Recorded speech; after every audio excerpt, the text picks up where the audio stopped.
Hello, this is Riding with Ree, and in today's video we are going to talk about retiring the younger horse.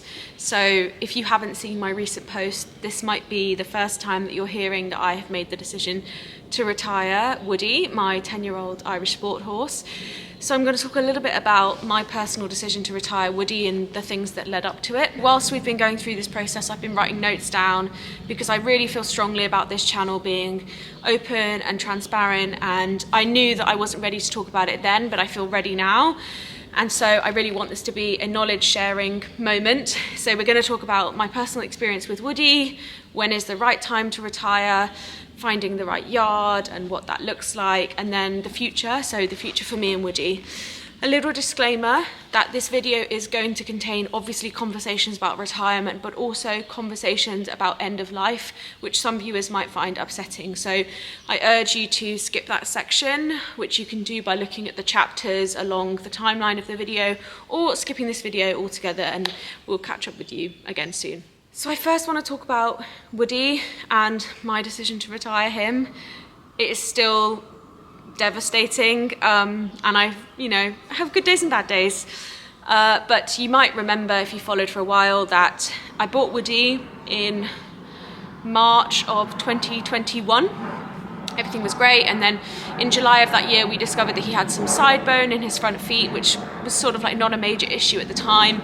In March of 2022, Woody fractured one of the side bone in his front feet, and the side bone fracture went all the way down through the pedal bone.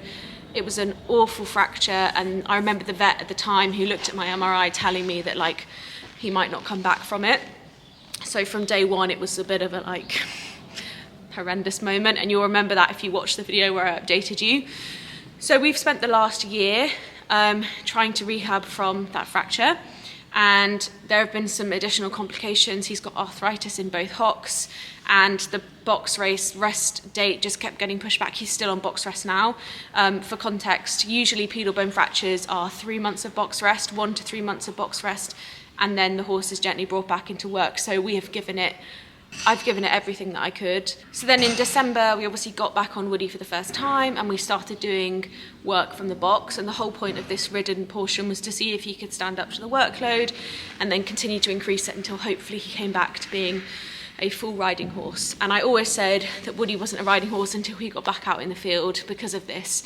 So about 3 or 4 weeks ago, Woody went lame on the left fore, which is not the fracture hoof. And it was kind of a shock because he'd been looking really good and everyone was feeling really positive. So we initially thought it might be his shoes.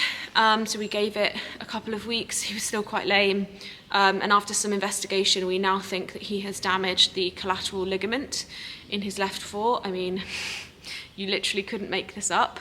So, after consultation with my vets and the professionals, I made the decision that I wasn't going to try and continue to bring Woody back into work, and that I was going to retire him. And it was the first time in the entire year that I have really felt in my gut that this was the right decision for him and for me. I just had a moment where I thought, who am I doing this for? Because Woody doesn't care about coming back into work. It's not something he dreams about. And I knew I was never going to jump him again because of his hocks. I was probably not going to do dressage again because of the turns and the circles, although I hoped that maybe we would. So it would have just been hacking. And I just think some horses maybe don't have the right bodies to be ridden, and I really just feel like I want to see him out in a field. So that is the decision that led me to choose to retire Woody. So now I want to talk a little bit broader about retirement in general, and hopefully this will help you out if you ever end up in this situation yourself. So the first thing I want to do is talk about what retirement actually means. So retirement in the equestrian sense is the stopping of something. And I say something because you will often hear horses who retire from competition or high-level competition. So Charlotte Desjardins and Carl Hester recently shared a video of a couple of theirs who've retired from competition but are still ridden. You have semi-retirement, which is when a horse sort of is ridden maybe 2 days a week or much less. And then you have retirement from ridden life, which is the decision I made with Woody. So no riding at all. The other option that people sometimes come up against at this point in a rehab journey is to turn a horse away for a year or a couple of years or 6 months or whatever, which is essentially where you put them in a field. Obviously you still look after them, but they rest for an extended period of time. That is something that my vet said we could do with Woody, but I look at his body and I see quite a few degenerative things going on, not all of which I've shared with you, that aren't going to get better with rest. So I think for me it's probably not something that I'm going to do, but never say never, I guess. And I'm now going to talk about end of life, warning. So the other option that people find themselves up against at this point in a rehab journey or a horse's life is end of life. So sometimes you have a horse who will not be able to retire to a field, either because the injury is too great, the risk is too great, that horse emotionally, psychologically is unable to retire to a field, or a person is in a financial position to not be able to retire that horse, and therefore they may choose to have that horse put down, or put to sleep, or end of life. It's definitely a conversation I've had to have with Woody based on his injuries, and I'm happy to say that at the moment we aren't there, but my vet definitely has concerns over his ability to retire sound to a field. So it's going to be something that I do my absolute best to make happen. I really personally believe that you shouldn't put a horse down unless they are physically, emotionally or psychologically unable to be out. But I completely understand when people make decisions based on finances or personal circumstances, and I don't think that we can judge that. I guess also just on choosing the right time to retire a horse, there can be this feeling that I have felt, but also other people have told me they felt too, of like needing to seek permission. So I think we expect retirement to be really black and white, for it to be really obvious when's the right time to retire a horse. And beyond that kind of gut feeling, I don't think there always is. Like I could keep going with Woody, I could keep resting and seeing what happens. And so it can make it quite difficult to make a final decision. And yeah, I think there's definitely a feeling of like seeking permission from a vet, seeking permission from a friend or a professional or a mum or a dad or a figure, authority figure. But ultimately that decision has to come from you. I don't think a vet generally would be like, you have to retire this horse. So I guess my only advice, which is the advice people have given me, and it's true, is that when you know, you'll know when your horse has had enough, or you'll know when for you it's the right decision for both of you to not keep trying and to retire that horse, because it's not a bad thing. I think we get sad about it because our ridden relationship changes, but actually horses love being out. They love having a life where they just get to relax. Like they don't know that we have all these dreams with our riding. So I think if you try and think about it as a positive for your horse, that's certainly how I think about it with Woody. Like all I want now is to see him in a field. He's been so incredible, like it's what he deserves. And yeah. The next thing I want to talk about is choosing the right yard to retire your horse at. So I've been looking at quite a few yards now over the past couple of weeks, and they've all been quite different. And I think when you start looking at, when you've chosen that you're going to retire and then you start looking at yards, I think firstly you're thinking about, what does this horse need? Can they live out 24/7? Do they need a stable at night? Can they go with mares and geldings? Are they better in a small herd or a big herd?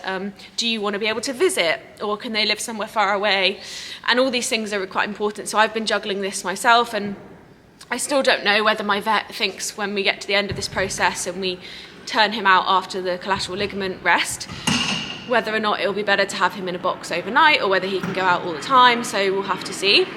But I think it's important to have an understanding of the different types of retirement livery. So for example, on the one end of the spectrum you have kind of, I'm calling it industrial retirement livery, but that is like not what it is. It's essentially just yards that do this. It's their whole business.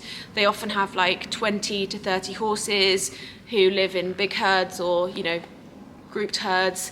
Sometimes they'll be in big cow sheds in the winter and then they'll be out during the summer. So that's kind of one end of the spectrum, and it's very much this feeling of like leaving the horses to it, letting them be horses, kind of leaving them alone as much as possible.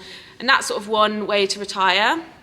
And then you have sort of on the other end of the spectrum people who maybe keep their horses on full livery or DIY or part livery, keep them in exactly the same routine that they were in before, but they're just not ridden. And that's sort of the other end of the spectrum. At the moment, for me, I'm sort of sitting somewhere in between the two. I would love to have Woody on DIY. I can't do it with my job, but I'm really tempted by the idea of part livery. But again, there's a financial component to that because it's much more expensive than retirement livery. And what I'm finding myself being most drawn to are the retirement yards where it's at somebody's house and they have maybe 4 to 7 retired horses, and the atmosphere is very relaxed. It's very loving. I can go up and visit and maybe groom Woody if I want to, without it feeling like I'm disrupting anything. And of course, this is all based on whether or not Woody will want to be just feral or whether he wants human attention. But I think for me personally, like being able to go out once a week or twice a month and do that is quite important to me. So that's sort of what I'm learning about retirement livery. And in terms of prices, it really varies. I think the average around here, which is Surrey in the UK, is sort of between the £200 to £300 mark. Some of them, as they get more specialist, go up into the 450, 500 territory, and then you're almost getting towards part livery, full livery prices. And then at the very, very low end of the spectrum, you have the equivalent of like grass livery, where you're there all the time, which is in the region of £100 to £150 a month. So there's a massive spectrum. I think it just depends on your personal circumstances, what the horse needs, how old the horse is, what you can do, etc. So then finally, I want to talk about the future. So one thing that I've struggled with sort of emotionally with all of this, I think, is this idea that like he's only 10 and this is it now forever. I'm never going to sit on him again.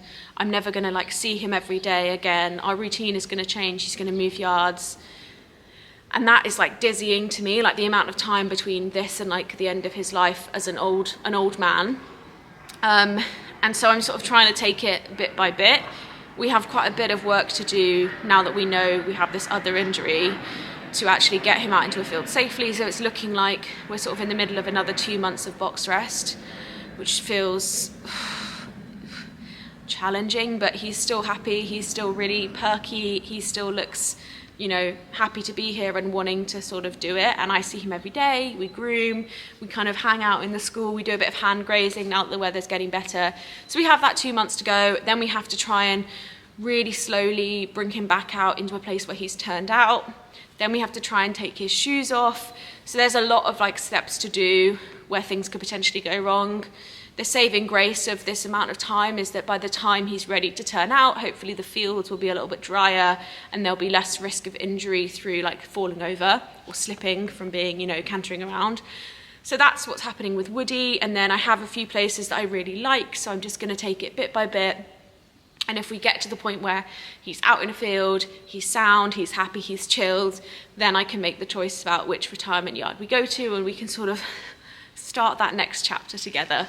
In terms of my sort of riding future, I've been sort of crunching numbers about the potential to get another horse, and obviously it's very expensive, but I could have another horse on full livery alongside Woody, I hope, with the budgeting that I've done. I can't afford another horse at the moment, so there's quite a bit of saving to be done, but actually I think that's fine because we have quite a lot to do with Woody, and I think it could feel quite, although it could be a nice distraction to be looking at new horses, I think it could end up being a bit of like an emotional tidal wave to suddenly get another horse and then still be trying to, come to terms with what's happened with Woody. So I think the answer is that I will get another horse in the future.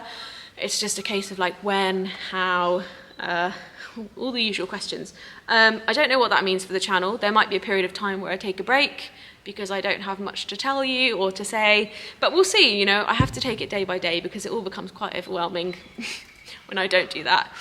But for now, Woody is happy, he's chilled, he's molting loads at the moment, so maybe next weekend I'll do like a weekend vlog and you can hang out with us both.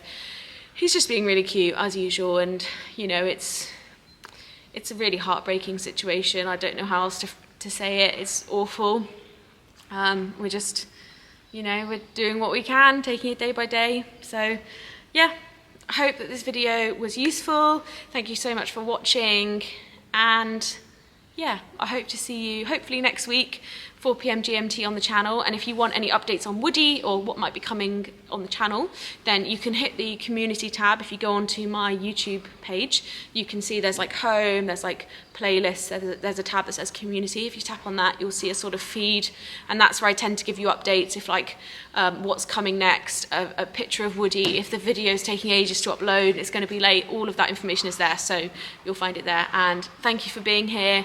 All of your lovely comments and messages, they really mean a lot, and they make it better, they make it easier, and I appreciate it very much. So thanks for being here, and I'll see you next week. Bye for now. Oh, darling. Oh, darling. Look at you. Look at you. Hey, boy. Boy.